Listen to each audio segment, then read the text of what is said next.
one of the highlights of the evening.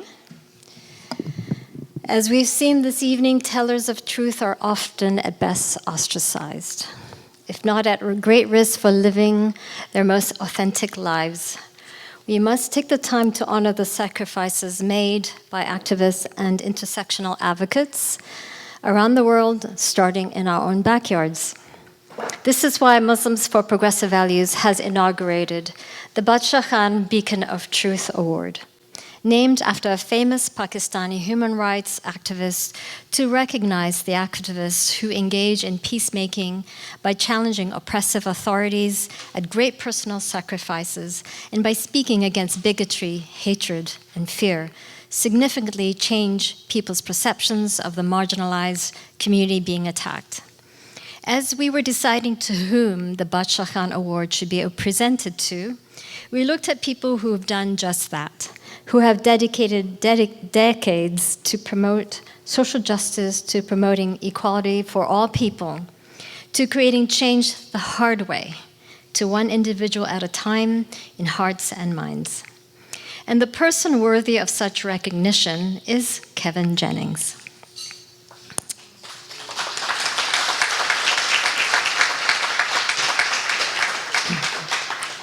When Kevin was 8, his father died. He was raised by a single mother in a trailer park in rural North Carolina. Kevin has come a long way to get to where he is, but no matter how high he flies, his kindness and unflinching support for justice and equality is guided by his roots and the eternal heart of a caring high school teacher. Kevin Jennings has lived his truth as an intersectional human rights advocate for all groups of people, even before the man with little hands took office. In the 80s, Kevin co-founded the pivotal and now well-known Gay Straight Alliance initiative, all while he was still teaching high school in Massachusetts. As founder of GLSEN, the Gay, Lesbian, Straight Education Network, he helped create an environment that ensured a safe and affirming network of schools for LGBTQ students. But Kevin is not a one-issue man. 40 years later, Kevin has utilized his remarkable work ethic, fervent ambition for progress, and his warm heart to advocate for immigrants, Muslims, LGBTQI communities, and especially for those that fall on the intersections of all these communities. From his tenure as Assistant Deputy Secretary for the Office of Safe and Drug-Free Schools during the Obama administration, his involvement with a multitude of nonprofits and foundations to now as president of Tenement Museum in Manhattan and co-chair of MPV's Board of Trustees, Kevin has always been there for equality and justice. At this celebration of life, on behalf of Muslims for Progressive Values, communities both here in the US and globally, I am so honored to present the 2018 Badshah Beacon of Truth Award to Kevin Jennings, who has become one of my dearest friends, my rock-solid, unflinching supporter, and an ally and champion of all things good, Mr. Kevin Jennings.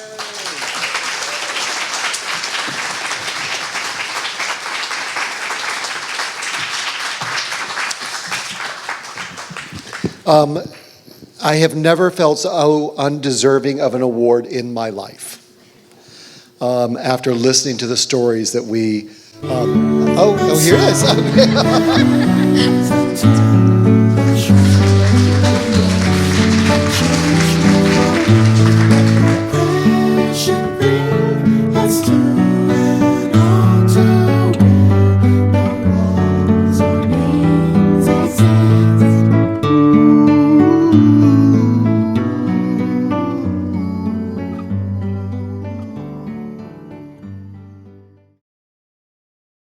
After listening to the stories, the amazing, amazing stories tonight, I feel humbled is not even the word. I feel beyond humbled to receive this award.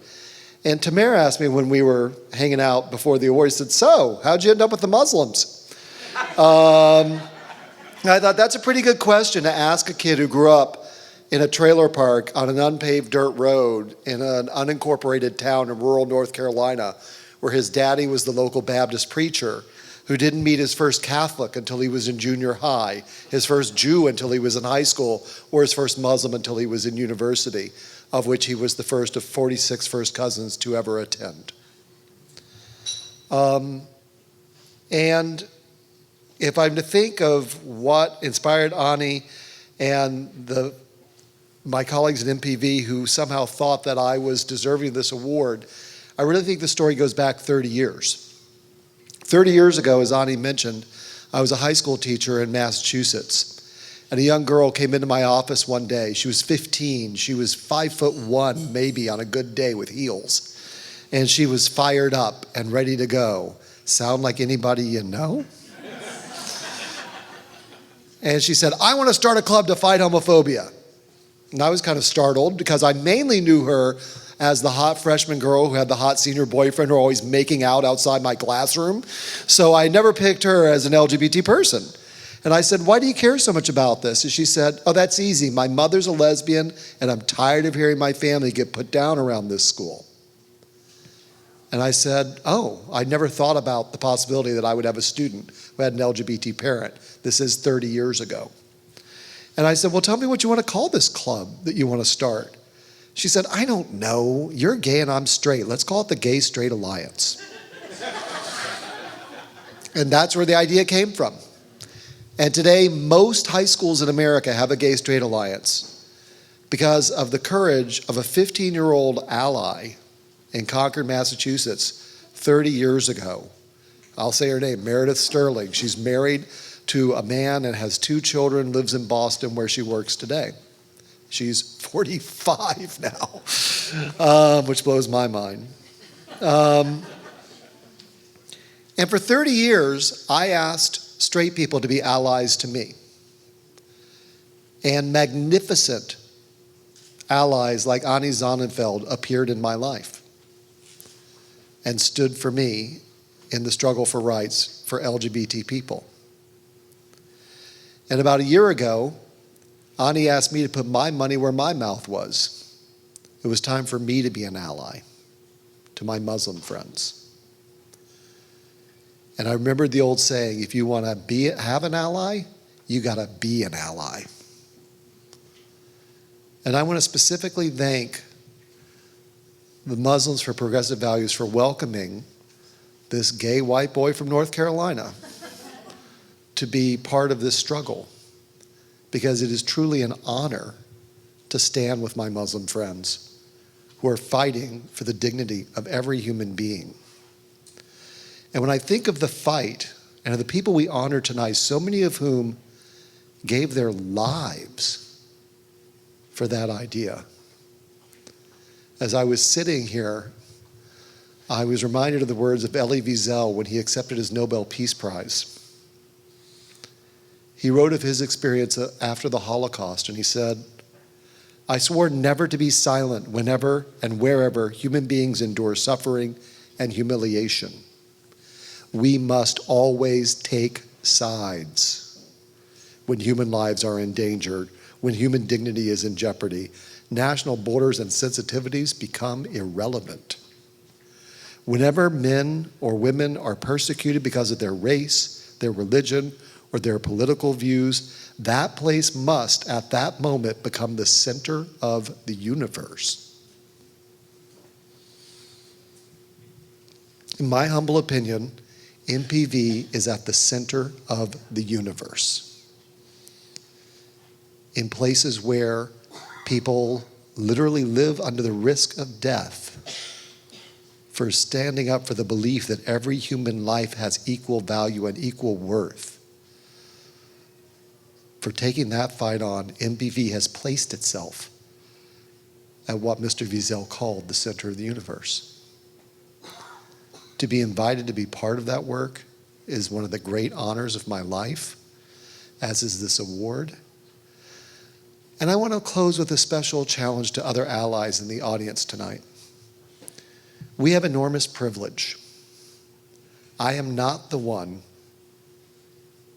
who died for his work on sexual orientation issues. I'm the one who got a job in the White House for it.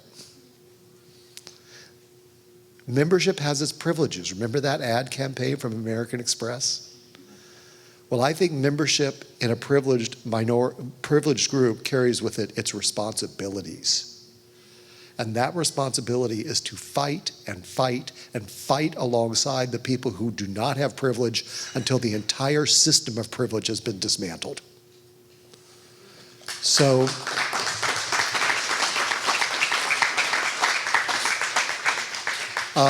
somebody said, "Don't you live in New York?" I said, "Yes, I do. But of course I would come out for this event. And when I come to it next year, I want to see it twice as big as this year." And it is up to those of us in this room to go out and ask people, be an ally, be an upstander, not a bystander, as we fight for the dignity of every human being.